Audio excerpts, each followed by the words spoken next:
Welcome to Making the Argument. Today we have a special guest talking about, I think, let's say at least a slightly controversial issue. In fact, one that has become even more so over the last several years as people have started to question the medical experts. Obviously, after COVID, there was a lot of us that had questions because we felt like we had not only been misled, but deliberately lied to and punished for asking questions. And now that has carried over into a lot of other areas that go way beyond things like vaccines or pandemics, but into a whole host of various treatments, therapy, and pharmaceuticals that we are commonly given for common diagnoses. And today we have an expert on this topic that we trust because he doesn't necessarily go with the narrative that we're always fed. And that is Dr. Josef from the highly popular, highly informative podcast Side Effects. Dr. Josef, thanks for being on with us today. Nick, thank you so much for having me. Well, let me jump right into this. Like I said before, man, COVID kind of broke some things. If there was one area of trust that the American people seemed to have, it was with their doctor, it was with their medical professionals. And COVID seems to have just completely ripped a hole in that to where some people are saying, you know what, I'm done with Western medicine, right? If the doctor tells me to do it, I might do the opposite because not simply because they got things wrong, but kind of the arrogance associated with how they got it wrong. And this has led people to ask a whole host of questions with respect to therapy. And a big one of those questions is all of the drugs that we're being constantly prescribed.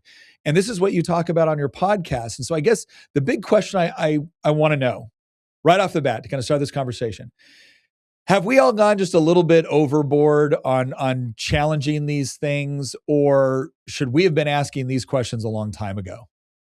We should have been asking these questions a long time ago. I think with a lot of medicine, especially chronic disease prevention, I'm talking like heart disease, depression, even like autoimmune problems, things are out of control now. We have a overprescription epidemic.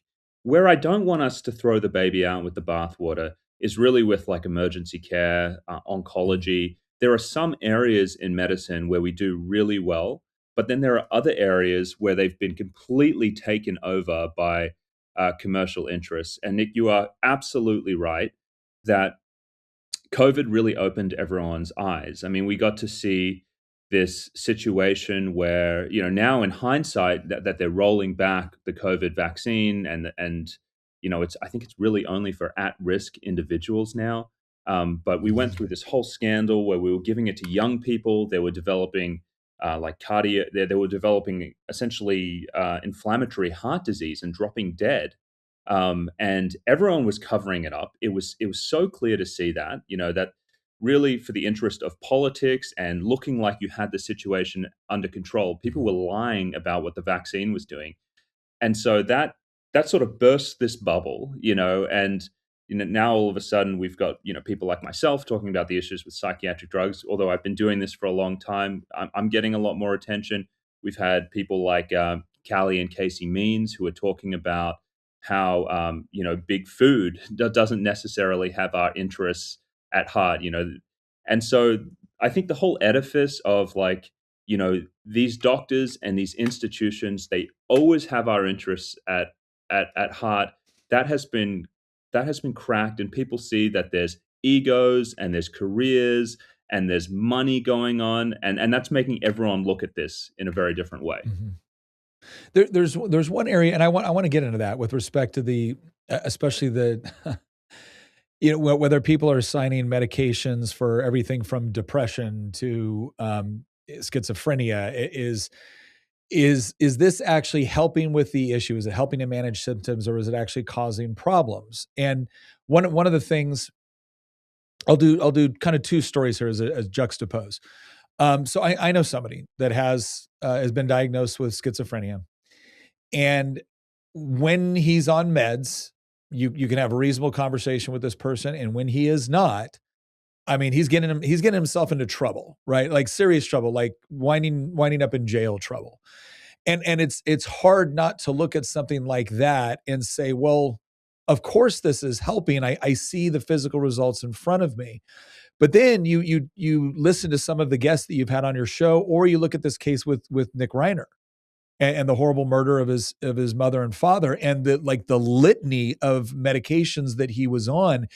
And I think people are looking at this and they have personal stories. They might have anecdotal stories like the one I just shared, where it's like, this seems to be keeping somebody from imploding. And on this side, it's like, it's hard not to make some sort of connection between multiple drugs and just this erratic behavior. Like, how is the layman supposed to look at this and trust anybody with respect to what they're saying?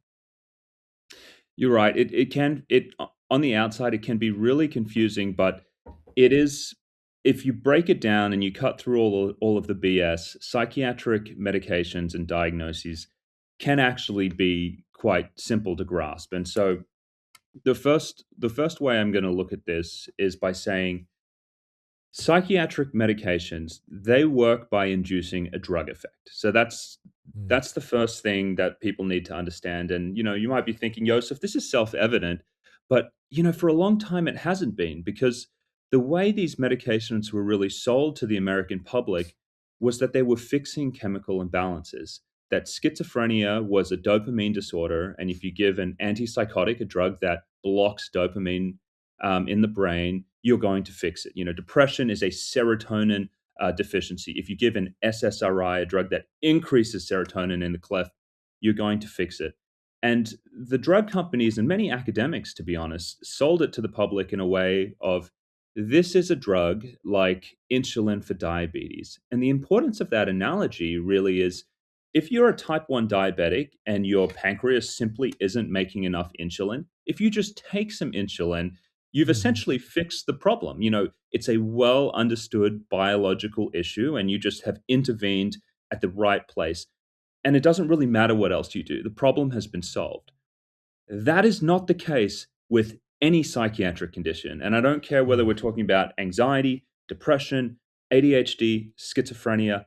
There is no unified underlying cause for it, with neurotransmitters or anything like that, or Whoa, even whoa, wait. Let me genetics. let me let me stop you Yeah. there real quick. Repeat that last part. So there is no. I mean, because it feels like there's all kinds of explanations for why it exists. You're saying that right now, like, that's just not the case. It's still a huge unknown. It is a huge unknown, and this is widely acknowledged within psychiatry. And Mm. so, but the public was never told. This is the thing. There's this juxtaposition where people are just like, "Wait, what?" But when you look at what psychiatrists, like the real scientists in this space, talk about, I mean, this is why we don't do any blood tests. This is why we don't do any brain scans, because we can do all of this stuff. Mhm. There was a big paper by Joanna Moncrief in 2020. This was widely covered in the news. It was about depression, saying, "Hey, there's no serotonin deficiency in depression," and she reviewed studies where researchers would stick needles into the spinal cord, or sorry, into the they would collect the cerebral spinal fluid. They would do a lumbar puncture, and they would remove the fluid that surrounds the brain and the spinal cord. They would look for serotonin metabolites. No difference between depressed people and non-depressed people. They would get patients who had died from a suicide who were severely depressed, and they would do an autopsy slice, and look at receptors in the brains, and then they would compare them to healthy people as well. There's no difference in receptors, and they've seen this in depression, they've seen this in schizophrenia and bipolar. So I mean, I'm trying. Look, I assume that I assume that even when I disagree with somebody, or when like one or maybe you have some studies that give you some findings and other studies that give you other. Like I understand why they call it practicing medicine, right? Where no matter how smart someone is, they're not infallible, and you've got a lot of potential cases. But surely there had to be something substantial behind this theory that this is like a serotonin deficiency.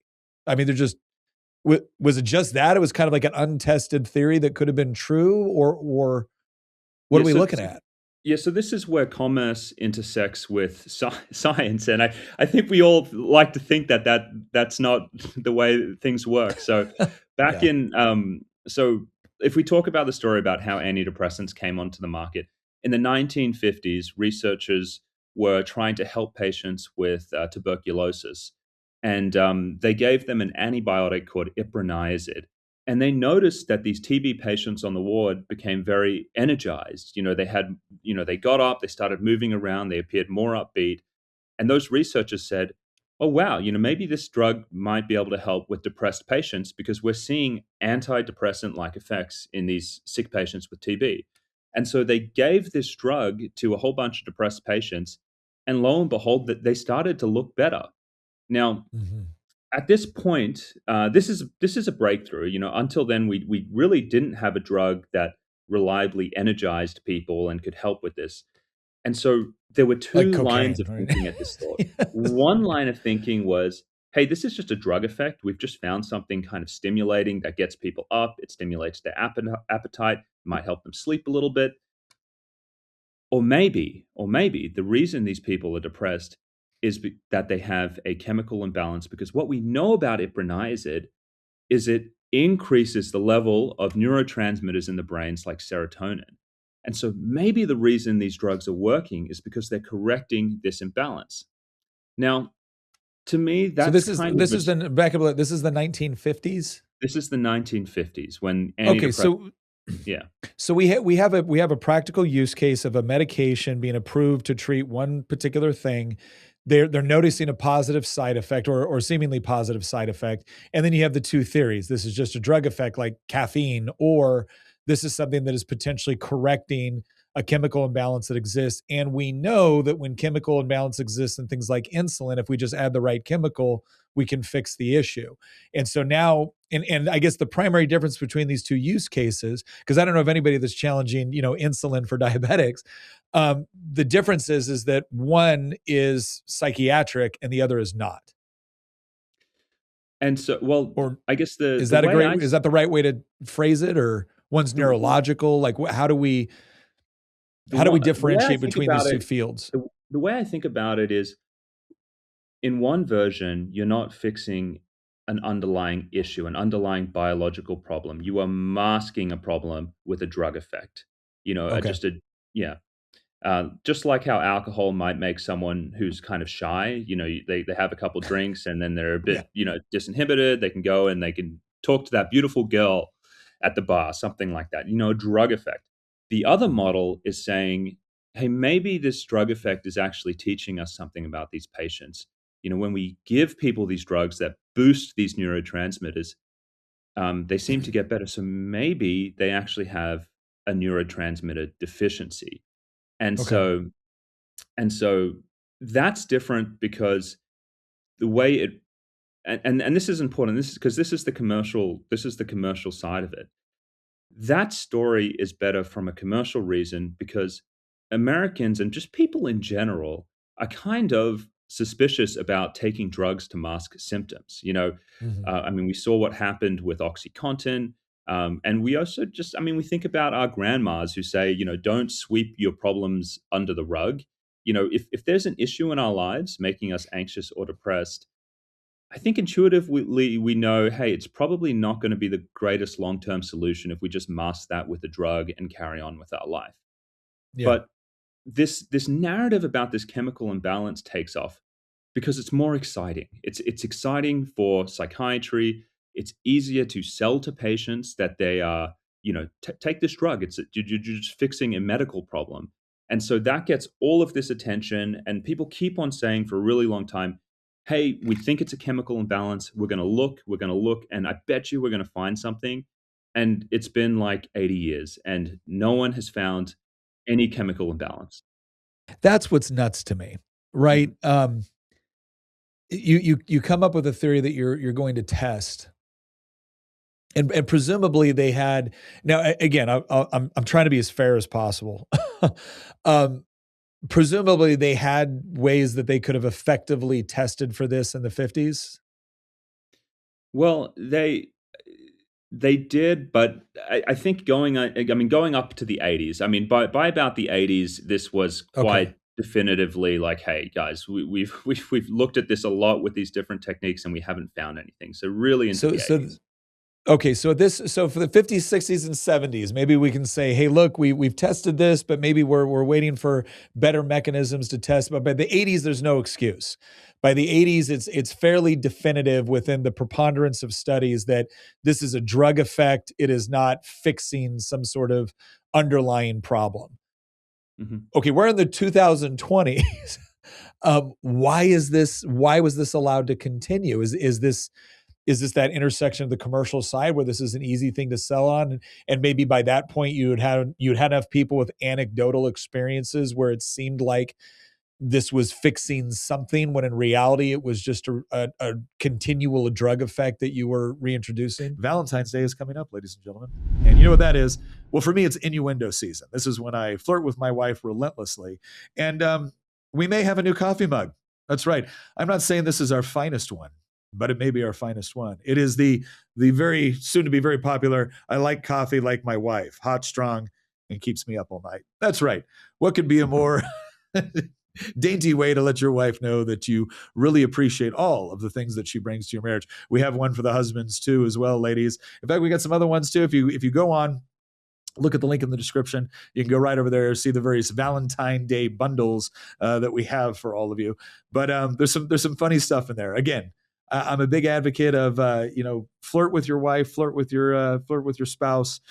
Do it so the kids know that mom and dad are still into each other. Make it appropriate, but hey, a little bit of innuendo in there never hurt anyone. When journalists have gone and talked to researchers during this period of time and leaders in psychiatry and asked them that exact question, why did you keep on telling patients it was a chemical imbalance? They openly admit, they say, hey, this is kind of a white lie. And it's an easy way to make people understand what's going on, and it's less stigmatizing because and so this has always been the argument.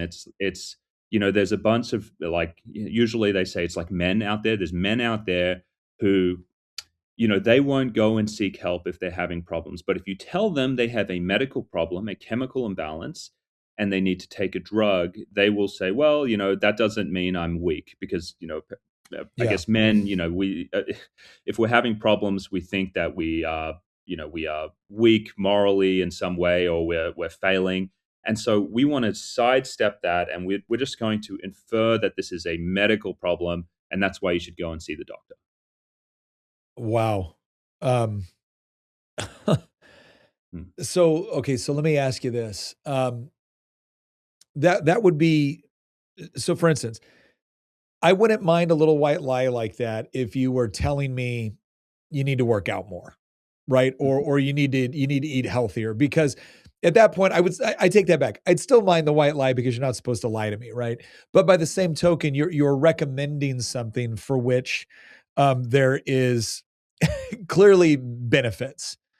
If you're telling me, hey, this is a problem, and if you eat less refined sugar, right? Okay, that there's almost no possible way I'm not going to be better off as a result of eating less refined sugar, Mhm. right? So you could almost excuse the white lie if it goes towards something that is so overwhelmingly obvious that it can have positive effects. But this is something you are screwing with people's minds at this point. I mean, you're giving them drugs that are significantly altering the way that they might interpret reality. That's the sort of thing you're gonna sell me on a white lie? I mean, is that really the explanation for some of these doctors? And is this a massive arrogance problem within the medical community, or are there other motivations here that impacted their own justification in their mind that it's okay for us to do this, even though we know we're not entirely telling the truth? Yeah, yeah. So this is a big one that's going on. So, why have we gotten to a situation where we're using this white lie and over prescribing these medications? So there are multiple forces at play. I mean, the obvious one is the pharmaceutical industry. This is Mhm. healthcare. Healthcare is the biggest industry in the United States. I mean, by far. I think it's a 4.9. We spend $4.9 trillion in healthcare. I think we spend about, what is it, 300 billion each year on mental health care. And so, pharmaceutical companies, suffice it to say, they have a literal war chest of marketing resources. And the way Mhm. they deploy these resources is, they're buying ads in the media, so the media never covers negative stories about drugs.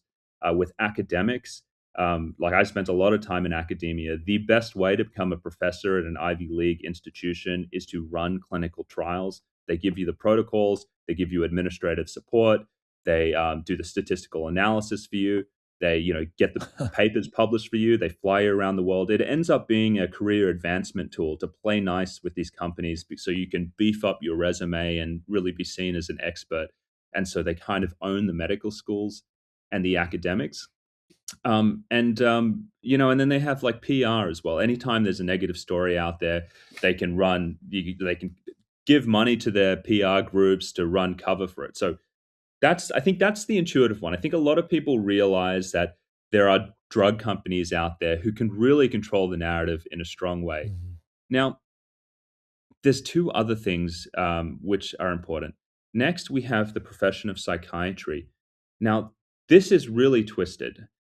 The profession of psychiatry is kind of like a guild. I mean, we have an interest in promoting the effectiveness of these drugs because how do we differentiate ourselves from other mental health professionals? The things that psychiatrists do is we prescribe medications. And so we also want the medications to look more effective because it elevates our profession. So then we have the psychiatrists, the experts in these drugs, who are kind of biased towards saying, hey, we're treating real medical conditions and these drugs really work well.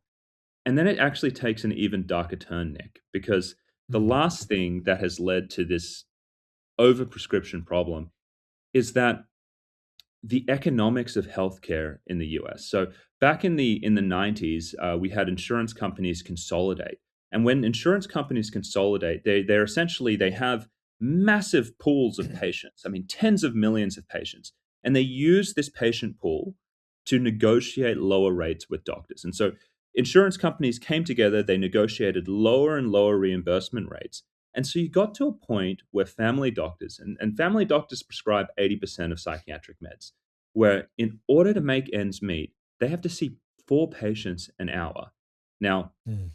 I think a lot of doctors out there intuitively know anxiety, depression, it's, we're humans as well. I mean, we have relationship problems, we have problems with our health, we have problems with meaning and purpose and spirituality. I think we know intuitively these things aren't as simple as chemical imbalances. But when you have 15 minutes to work with someone, giving a drug is so much faster in keeping you on schedule. And so instead of Yeah. understanding the patient, going into all of the things that could be leading to their mental health problems, if you just say, well, we have this FDA approved treatment here, take it, I'll see you 3 times a year. And all we'll talk about is whether the dose goes up, down, or stays the Yeah. same. Well, and Um, and so many people you talk to so many doctors too, where when you look at the medical malpractice insurance and you look at everything else, I mean, everything is about there has to be an over reliance on experts in other fields because you have to avoid liability. It's no longer a question of it's literally not a question of what is the best treatment for this person. It's what can I get sued over? mhm, And it's I mean, we could do a whole separate episode on everything wrong with the American medical system. And one of the number one thing I would go to with is government intervention combined with insurance is a horrible way to pay for things. yeah. Insurance is only supposed to be for the unexpected, the like out of the blue, I had no idea. It's not supposed to pay for your regular checkups.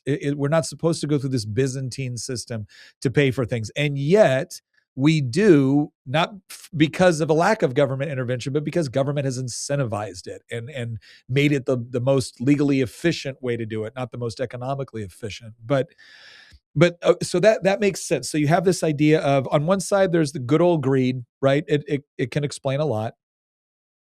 On another side, you have this idea where, look, I've only got so much time to see something, so I'm going to try to give the best diagnosis I can. That's something of a structural problem. What was the third thing that you'd mentioned?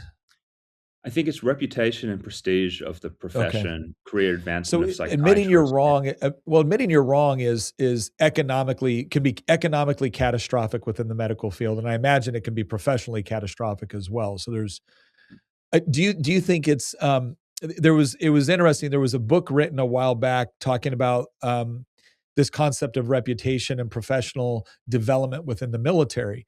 And it was juxtaposing the modern military versus the military in World War II. And one of the things they said was, if you were a general that got relieved of command, not because you did something horribly neglectful, but because it just wasn't a good fit for the area you were in, that didn't mean your career was over. It just might mean you move over to a different theater of operations or a different field, and you could be fine. But essentially, there was far greater margin for allowing people to get out there and do their job and potentially take risks at times or potentially fail, but you could recover from the failure. And then they moved it to the idea where, no, you make any mistakes, you're gone. And what happened is they ended up with a senior officer corps that was really, really good at being political. They were really, really good at following the letter of the law, but they weren't really good at responding in a very dynamic combat environment. Now, you look at the medical profession, that's a dynamic environment. There's constantly new things that are coming out, and new diagnosis and new ailments and pandemics and whatever else. How do we balance within the medical profession? How do you balance this idea of, look, we have to have people that can take judicious risks or can try different procedures while at the same time mitigating gross neglect? Like, do you see that as something that we can actually address within the medical field, or is it just so ingrained at this point that it's impossible to see our way out of it? It's gonna take it'll take a little bit of time. I think one of the big things that's happening now, which we can be hopeful about, is Bobby Kennedy is rebuilding the government healthcare organizations. He's got Jay Mhm. Bhattacharya in the NIH. They are currently looking for Yeah. a National Institute of Mental Health director. Up until recently, that post has always been held by like a biological psychiatrist who's simply just focused on drug treatments for mental health problems. And so, if we can Mhm. get someone in there who has a more holistic perspective and is willing to do like just obvious things, like let's run a study that looks at standard of care antidepressants against exercise or dietary changes, Yeah. and let's see what happens to them over 2 years. We've never done that study before. And so, we are kind of tied up and bound and kind of locked in by the lack of research and guidelines. I mean, all of the guidelines we have in psychiatry are about drugs. And so if you want to Yeah. go off reservation, and this is what I do, so, in my practice is all about getting people off psychiatric medications. There are no guidelines out there. And so it's a lot easier to sue me because it looks like I'm practicing, outside of things. But if we can get leaders in there who are going to look at these different ways of helping people, and we can actually build some research around it, it becomes more defensible. And so that's what I think is happening with Bobby and the whole Maha movement. So I do think there Yeah. are things out there that we can feel hopeful about right now. Why do you think there's such, I mean, the typical answer is, well, the reason why there's such pushback is because there's no money in telling people to eat and live healthier and exercise. Is that really it? Is it because if you would have told me 10 years ago that, hey, Nick, you got to be a lot more careful about what you eat from the grocery store, I would have been like, whatever, hippie. And now Mm. I'm the dude in there reading the back of everything going, why the hell is there corn syrup in this? Or why the hell is there, whatever red dye 40? And part of that was because, again, I had a family member that was dealing with a chronic illness.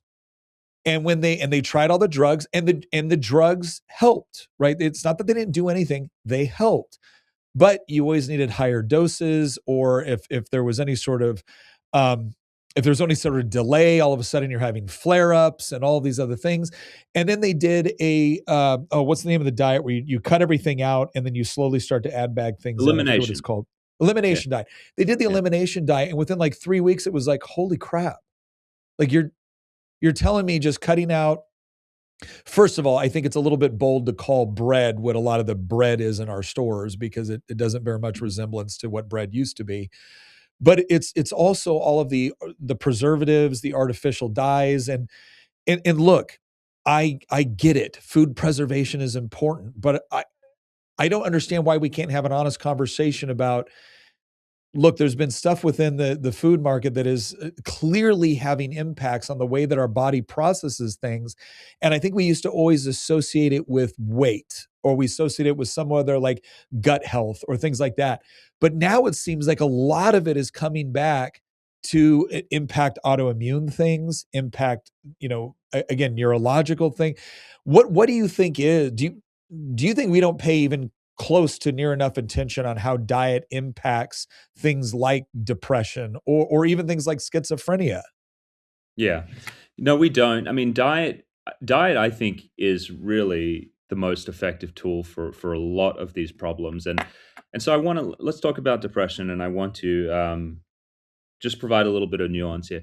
Depression, it tends to be this big basket when people just feel anxious, unhappy, they're having problems sleeping. Obviously, that can be due to understandable life circumstances, divorce, loss of a child, work that you don't like, all of these things. But there is a really big group of people out there who who say that they're depressed, and it's not in what how will I say this? It's It's not not in conditions based. yeah, it's not in proportion to the stresses in their life. It seems greater Yeah. than that, or their life is in order and they feel crap anyway. Those I are the had someone tell people. me that was the difference between feeling depressed because stuff sucks in your life versus clinical depression, which Yeah. usually got translated into some sort of chemical imbalance. Like, how do you distinguish between, yeah, I feel bad because things aren't going well versus everything's going fine and I still feel bad? Like, how do you distinguish between those? Yeah, so this is the problem with psychiatry and a lot of mental health today. We have two modes. It's either you're unhappy and it's in the context of understandable stresses in your life, go to therapy, or it's out of proportion to the stresses in your life. It seems to have come out of nowhere. You can always remember feeling like this. Your brain is broken and you need to take a drug for the rest of your life. That's Mm. those are the two spaces. Now, really, what I the space in between is that you are having physical problems. You are having, it's not a brain problem, but it's a problem usually with several things. One of them's lifestyle, and so there's dietary issues, and I want to go a lot more in depth to this. But we have Yeah. dietary issues, we have side effects to other medications, we have substance abuse, particularly cannabis, and so there's a whole bunch of we have lack of exercise, lack of sunlight. There's a whole bunch of things that actually have that will physically make you feel ill that have nothing to do with a chemical imbalance or taking a drug, and you can make huge improvements there. And so yeah, so there's that whole area in there. Now, when we come to diet, um, there's some really interesting evidence about diet and depression, and a lot of this is based around the Mediterranean diet. And the reason it's based around the Mediterranean diet is because that was the diet that was studied for lower cardiovascular mortality. So back in the 1950s to 70s, cardiovascular mortality skyrockets in the US because that's when we start to have industrialized food processes. And so researchers start looking around the world and they say, why aren't people dying in Crete and Spain and Yeah. southern Italy? Yeah. And they go, well, maybe there's something about this Mediterranean diet. And this isn't pizza and pasta. I mean, back then we're talking about like lots of vegetables and fruits and olive oils. Like it's the traditional, like no processed food, low sugar, Mhm. whole grains, none of the refined stuff. And so, through all of that research, not only do they find it lowers cardiovascular mortality, they find that those patients were much less depressed as Mhm. well. And so, this spurred on all of this different research, like really good research, randomized controlled trials in Australia, where they would take people with depression who had, they're really depressed, they give them scales like, how bad is your diet? And the people who have the really bad diet rated on this scale, they get enrolled, and then they split them into two groups, and they put one group on a Mediterranean diet. They meet with like a dietitian, and the other group essentially gets some counseling.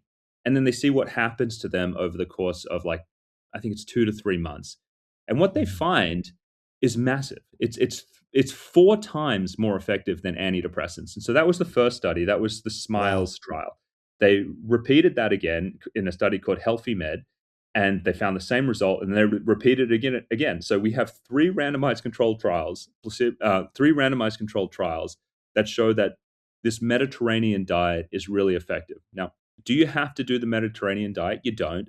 But what all of the diets had in common was no ultra processed food, no Mhm. added sugar, And whole grains, whole grains instead of refined breads and pastas. Yes, there's some olive oil and some fish and stuff like that, but it's mainly just Yeah. getting away from the bullshit. And I I so, was yeah, I was listening to one nutritionist, and he was talking about this whole idea of, he's like, look, because I don't care what you do as long as it's not processed. He was like, if you can just stick to whole foods, which are actually food, he goes, you can retrain your body on how to process stuff, because this messes up so much within your digestive system, your memory, everything. yeah. And Why this do is why is that so? Okay, why this yeah, seems so obvious. Why is there such pushback? I mean, I was listening to one of your episodes where, this poor girl was talking about her own story of how she got off all of the antidepressants, and how her life improved, and now people are accusing her of killing people because she's saying, "Hey, these antidepressants were really problematic." Like, why is there? I mean, is it really as simple as greed? Because I always feel like that's kind of an easy explanation. Um, but why yeah. would there be so much pushback against this idea of, yeah, hey, maybe adding a bunch of crap into your food that never would have naturally been there is probably not the best way to consume it. And it's it's these stats are crazy, but this is from the CDC. 55% of adults, their daily caloric intake is from ultra processed food, and it's 60% for children. And so we're talking Wow. about food, filled with preservatives, filled with artificial things that make it more crunchy or taste better, and like it's just and nutritionally depleted. I mean, if 60% of your food source is nutritionally depleted, you're obviously not getting enough nutrients and minerals. There's obviously not enough fiber in there.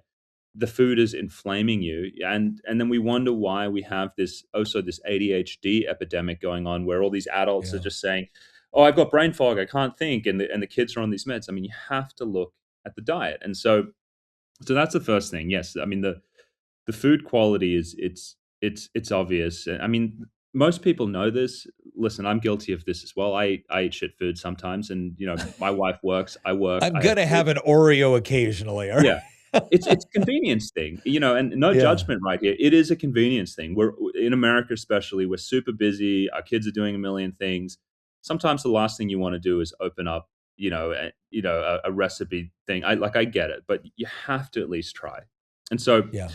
so, okay, why is there such pushback against people who criticize these medications? The the pushback is there, it really is, and I have to be fair, it's because these drugs really do work in the short term. And so, Mhm. like, let's talk about, like, someone who's severely anxious. You can become so anxious or so depressed, you start to become suicidal. And if you take a drug that has a blunting effect that constricts your emotional range, that can lower your anxiety and it can pull you back from the edge. And some people will truly experience that as being life saving, and it can be. And so I think in the short term, because people experience that, their families see that, Mhm. they go, I don't want to be too critical or harsh about these medications because there can really be a legit use case for these. Um, the issue is not whether they can, when they're used responsibly in the short term, help. The issue is really that over the long term, the effects wear off over time, and there's a lot of different issues, and also that doctors aren't helping people with all of the other lifestyle modifications that could lead to them avoiding the drugs in the first place, or at least using Mhm. lower doses. That's what the issue is really about. So so then that does that mean, so again, and correct me if I'm wrong. Are you saying that, like, look, I'm not saying take all of these things and throw them in the ocean. I'm saying we need to differentiate between what we're actually doing. You are getting a drug effect, which, again, you take a you take something for a headache, or you take something for, a painkiller or whatnot. If you walked in and you had a gunshot wound, and the doctor said, "Well, here, take this Oxycontin, it'll make you feel better," but then didn't treat the wound, you would know he was he was a quack. Mhm. Is it the same sort of thing where it's like, look, if you were dealing with debilitating anxiety or depression to the point where you are ready to run your car off the bridge, here is something that will help with that in the interim, but these are the things you have to do to actually, is that a more responsible way to Yes, actually explain this to patients and then come up with a regime or whatnot that is actually going to deal with those underlying issues? correct. Yeah, that's Right. exactly what I'm saying. That So why um, don't they do that? well, they don't do it because it's expensive and it takes a lot of time. If Mm, we were to okay, so let's thought experiment right now. Let's What would the ideal mental health care system look like? The one where you and me might actually trust our children to go there, or our friends mm, will say, if they're having a problem, go and see a doctor. Ideally, what it would be is, they go in, they see the family doctor. The family doctor says you're depressed, and then they fill out some kind of questionnaire or interview where it's like they go over the major reasons they could be unhappy. It's usually relationships, it's mm. meaning and purpose. It can be lifestyle, so we can have like diet and exercise, and sometimes it can be spiritual. People need spiritual guidance. And okay, so let's say that doctor then says, well, Joseph, I don't want to put you, I don't want to put you on this SSRI just yet, but we actually do nutrition classes here, and you can come and do groups, and we do 3 groups a week, and they're Monday, Wednesday, and Friday. Come along, and we'll do that. And also, we have insurance benefits as well. We have insurance benefits that can get you, I don't know, some access to some hampers of food or some cheaper food or something like that. I think that's pretty cool. We also have exercise groups, and you can use your HSA to do those groups. What I want you to do is I want you to work out. I want you to do this. Oh, and you're having problems. Are you having problems with relationships? You're having a hard time making friends. Don't worry. Just down the road we have our local therapy center. They do groups on interpersonal skills there. You can also meet with someone before we even put you on a medication. We're going to help you connect Yeah. with others, get moving, do all of these things. I mean, to me, that would be the system that at scale could actually address probably 90% of the problems that are making people anxious and depressed. Well, Um, yeah. can I ask you something real quick? Because I get that. But by the same token, I'm like, isn't this also kind of what a family's supposed to do, or a friend network or a community? I remember when I first became a state legislator in Virginia, the one thing you could always vote to spend money on that everyone was happy with was mental health. Mhm. And it was anything. It was anybody and anybody that put mental health on their business card was automatically eligible for money. And I started looking at some of the things they were doing. And look, I get it. I'm not a medical professional, and I'm a guy, and so touch grass and don't be a wuss is we and I was a military guy, right? So that was the comment. But the thing that I tell people is, look, a combination of my faith, right, where I get my identity in Christ, and so I never worry about what my meaning or purpose is. It never occurs to me that I don't have meaning or purpose ever. And then secondly, growing up in a military environment where it was very much, you also knew what you took pride in your profession and your job, and you depended on other people and they depended on you. And so it wasn't that we didn't deal with difficult stuff. It was more of what you said before, those underlying questions of identity, meaning, and purpose, which just never seemed to be in question. And sometimes I guess I've grown very, very skeptical of this idea that, well, I'm just going to give you a series of, qualified for insurance prescriptions that are going to, give you friends and better food. And like a part of me wants to go back to this idea of like, I understand the necessity to educate people in ways that maybe they didn't have the benefits of that education. But I also don't understand why we need an entire professional apparatus and insurance payments for something that it seems like for a good portion of human history was something you just kind of figured out through the regular process of growing up in a family, in a community, in a church, etc. And this kind of leads me to something I want to ask about. There's been questions a lot more recently where it's like, we didn't seem to have a lot of these problems, and I'll go with military, I'll go with PTSD. We didn't seem to have this degree of problems with this 50 years ago, 70 years. And they're like, no, no, no, no. Those problems were every bit as bad. They just didn't diagnose it properly. Mm, Eh, yeah, my attitude is, okay, look, I went to combat a couple of times, and my combat tours were not that difficult. I mean, I was a Green Beret. We did operations. We kicked indoors. We got bad guys. But I had other guys that, 2 provinces over, and it was a completely different experience. But then I look at the 19-year-old on Omaha Beach, storming Normandy, and most of us didn't have that experience.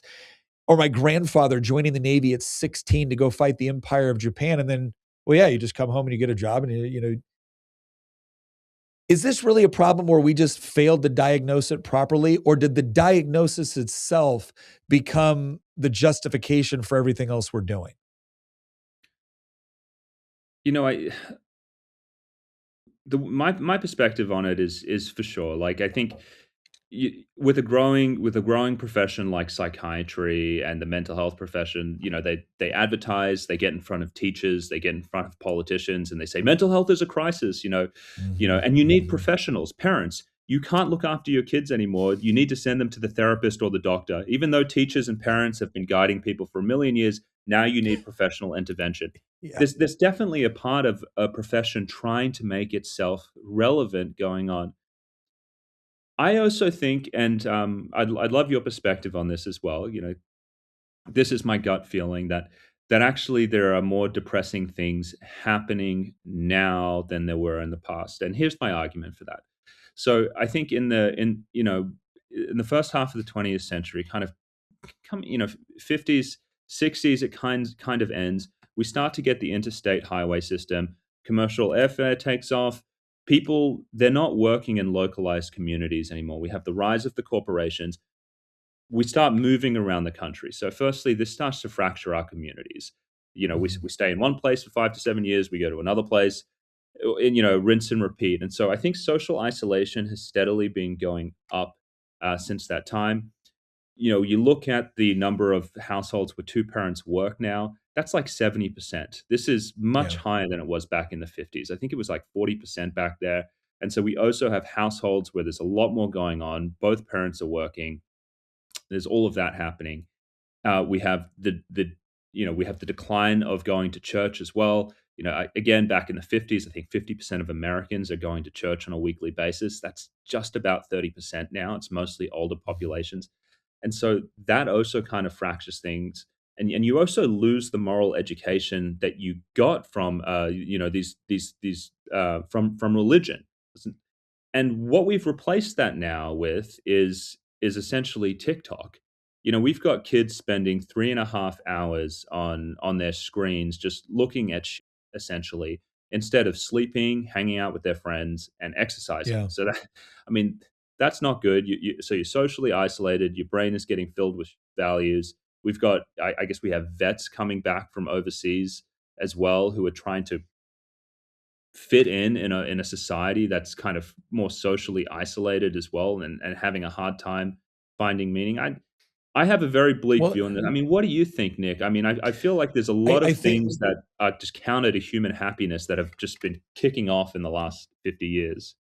I don't disagree with that at all. I think there's a lot of that. There's a lot of truth in that. I think there's a reason too. You're starting to see this movement, and it started for a variety of reasons. But when you look at homesteading or multi generational family life or things like that, that's really back on the rise. And some of it was out of economic necessity or concern about diet or the food industry. But more and more, I think people are just realizing, wow, there's benefits when we come together and we help each other as a family and a larger friend community, as a as opposed to just treating everyone like atomized individuals.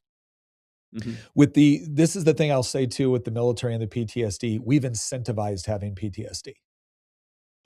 This is one thing that I've noticed, especially within the military culture, is it used to be that you did your military service, and that in and of itself was honor, sufficient honor in and of itself. And then all of a sudden there was this thing, well, we want to take care of our vets who have been wounded or have gone through trauma. I was like, well, that makes sense. That's part of your agreement with the United States government. I go and I fight wars, and if I got shot up, you make sure that you medically take care of me. And then obviously there was this component on the psychological. And I remember arguing with somebody once on this post traumatic stress syndrome, and I said I don't understand why certain people that they're I think all positions in the military are honorable. I don't think they're all equal with respect to their access to danger and trauma and things of that nature. Now, if you might have been a truck driver, but if you were a truck driver driving the roads in Iraq for the first 4 years we were over there, you might have seen more danger than I saw as a Green Beret constantly kicking indoors, right? But having said that, there was a lot of other people that they deployed overseas. They did not see any real combat. They did not see any real action. The closest they came to any amount of danger was a siren might have gone off, letting them know that there had been a mortar attack somewhere on a base that was 10 square mile, right? Like that's a little bit of an exaggeration, but you get my point. And I said, well, that seems pretty stressful. Like the operative word is not stress, it's traumatic. And I feel like we're treating everything as if it's traumatic now. If I don't get my way, that's traumatic. If mom and dad yelled at me, that's traumatic. And here's a pill, or it's not your fault, it's somebody else's fault. That's the other thing that irritates me about all of this is like we have sanctified victimization and victimhood. It used to be that the way I put it before is the proper attitude toward someone being a victim is pity. It's a sympathetic acknowledgement that an injustice happened to this other person and a desire to want to see them recover from it. But then what we held up was overcoming it. So if you were a victim, we felt pity. That should not have happened to you. That's horrible. I'm so sorry that happened to you. But we didn't act like you were heroic. We didn't act like this was now the core component of your identity. Now, if you underwent something truly traumatic and then you overcame it, that's what we elevated as, oh, wow, isn't that impressive? This person had the spiritual, mental, emotional, physical fortitude to continue to fight through in order to get over this thing that could have destroyed them. And now I feel like, no, we've made you go look at bios on X. We've made the mental health diagnosis the core component of your identity and the thing that makes you special. Yeah. And so so I agree with you. I think it's all led up to this culmination now where it's not my fault, right? I have a condition. I have to take these drugs. If you don't provide them for me, you're bad because I need this. And it's like the more we sit there and focus on our own issues, our own trauma without actually looking toward any of the things that we can actually control, it seems like it's this death spiral. I mean, it's disgusting. I mean, and this is the problem that I see with the left right now, because I mean, that's really what it became in many ways. It was, I mean, you get what you incentivize. And if as a culture, on TV and through our celebrities, we're incentivizing being a racial minority or a sexual minority or something like that, or even having a mental health diagnosis, because mental health problems got swept up into this whole thing where somehow now, if you have a mental health condition, you're oppressed in some ways. There's a bunch of, Yeah. bad people like me going around, stigmatizing you. And so you're also oppressed and you're a victim, and you need special consideration. And also, there's something kind of deep and mysterious about you. You have this depth because you have this mental health problem and you take these meds. Like, Mhm. I mean, that's how you get people who are putting the drugs that they're taking in their bios. You incentivize it, and it's just, I mean, it's not a mindset of growth.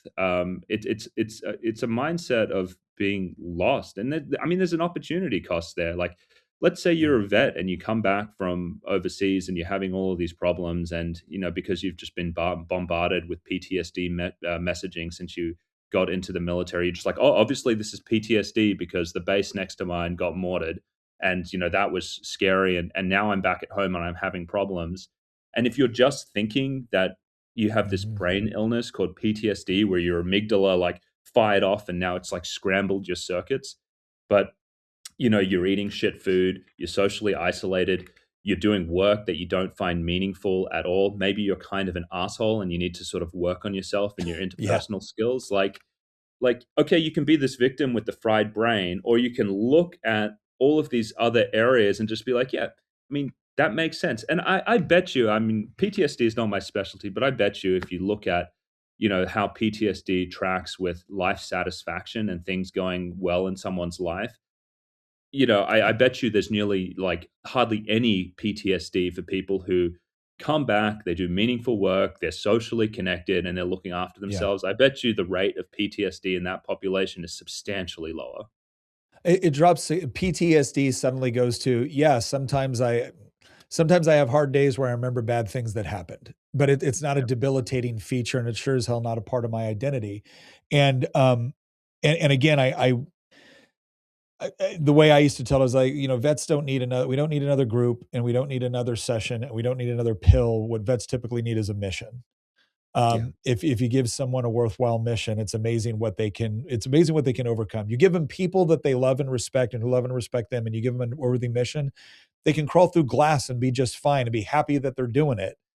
Um, and again, it's one of the reasons why I appreciate the work that you do, because if you haven't gone and listened to Dr. Joseph's podcast on side effects, it is listening to the people that have endured this, that have had very, very difficult. We're not just talking about someone who's casually depressed.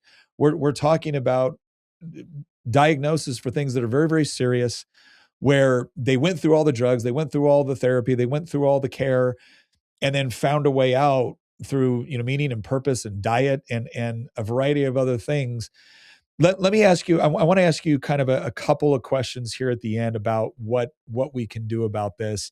And I want to ask you one question, just kind of open-ended, but I want another one that's kind of specific, because it's one I've struggled with.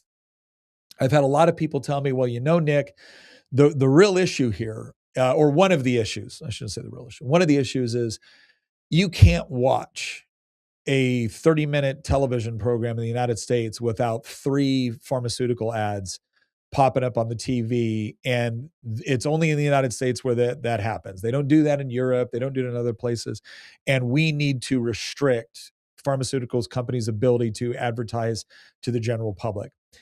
The freedom of speech, freedom of choice guy inside me that says I don't need the government regulating what I watch or what I hear or what I see bristles at that.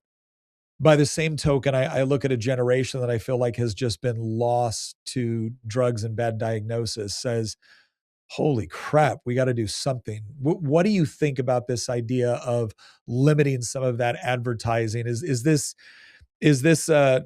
what a good friend of mine calls cotton candy, where it's the sort of solution that sounds good and feels good but doesn't really achieve anything? Or is there something to actually putting greater restrictions on something like that? And the reason why I bring that one up is not because it's the most critical, but because it's the one that I think most people have engaged with and seen and noticed. I mean, on face, like I like it because I mean my whole business is dealing with people whose lives have been exploded by the drug Mhm. companies, and so I'm like, oh yeah, throw the legislation in, destroy the market for it, shrink the industry. It'll Yeah. blow up a whole bunch of jobs, but we'll probably be healthier. Um, I mean, so if someone did that, I'd be like, I don't, I'm okay with that. Freedom of speech issues Yeah. aside. But the way I've thought about this before, I mean, the problem that we're really trying to fix for is informed consent, right? Mhm. And we want people to know about the drugs if they get them. And so there's other ways of doing this, right? So the issue is you go and see a doctor and you say, I'm depressed. They write you a medication. Most people, they just go, well, my doctor would have told me everything important about this drug because, they care about me. But the truth is, there's no way you can do that in 15 minutes. What I would like to see is a little QR code on the bottle caps of all pharmaceuticals that when people pick them up, they can watch a video that's done at an eighth grade reading level where someone just talks to them for 20 minutes and they just go, here's this medication, this is what it does, these are the risks, and these are the uncertainties. Because you're not going to get that from the doctor, you're not going to get that from the Yeah. pharmacist. And you can actually and then at least they know what's going on. And so I believe in regulation around pharmaceuticals. I think we have a very weak FDA when it comes to safety. I think they've been captured in a way. And so I actually think, another approach to it would just be by improving the way we communicate the uncertainties about these meds. I mean, for instance, with these antidepressants, most people have no idea that these drugs have never been studied any longer than a year. Yet 70% Mm. of Americans are taking them for more than 2 years. Median duration of use is 5 years. And that the drugs essentially wear off over time and make some people worse. I think if most Yeah. people just knew that at the outset, they'd be much more hesitant about taking this medication, and they would only take it if they had like an exit or ramp, letting their kids take it at least. My or letting their gosh. kids Yeah. take it. So I think there's other Okay, so ways to that's get at this. Yeah, okay. And then the last thing I'd like to ask is, if you could, I mean, you've discussed so much of this on your podcast, and again, really encourage people to go over and take a look. Um, what is, if you could kind of distill things down? You only had, we're in an elevator going from the first floor to the top floor, and that's the amount of time you got to kind of distill down what you would want people to understand about everything we've kind of discussed about and the work that you've done. What would it be in that elevator conversation? I mean, it would be that your feelings mean something. Yeah, I mean, the things that are happening in your body for the majority of people out there, like if you have brain fog, if you have anxiety, if you're feeling low, these are signs that something is out of balance in your life. These are signs to be listened to, and not masked indefinitely with drugs unless you also have some concurrent plan to explore them and work on them. I mean, that's really what it's about. Don't just suppress them with drugs. You will be worse off in the long run. Okay. Okay. Well, that makes sense. Well, Dr. Joseph, thank you very much. Tell everyone where they can find you on social media, where they can learn more about your work. Sure. Okay, so social media, it's just Dr. Joseph. You know, we're on all social media platforms. YouTube is the biggest one. We provide a lot of information there on non-drug approaches to mental health and how to safely come off medications. If you're interested in working with me and my team, you can go to taperclinic.com. We are in the 14 most populous US states. And so if you're curious about that, check out the website, and there's instructions there. Well, Dr. Joseph, thank you very much. And real quick to the audience, I want to close on my side with this. This is this isn't something that we can just ignore anymore. We are obviously we are dealing with a generation that has a litany of diagnosis, dealing with things, some of them environmental, some of them genetic, but a lot of it just feels like social contagion these days. And the era of, I'm not suggesting that we believe the exact opposite of what a medical professional says. I obviously don't think, I think Dr. Joseph has given us some really good insight here into what's going on. But it's time for us to wake out of this bubble where we don't have to take responsibility for our own decisions as long as a medical professional gave us a diagnosis and a pill to take. You are still responsible for you. You are still responsible for your kids. And the good news is, that's good news.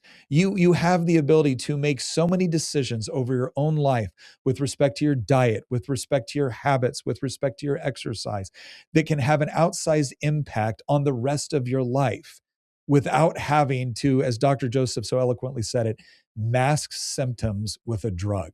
So don't look at this as being a bad thing. Look at this as being an exciting understanding that you have so much more control over the decisions you make, over the environment that you choose to expose you to.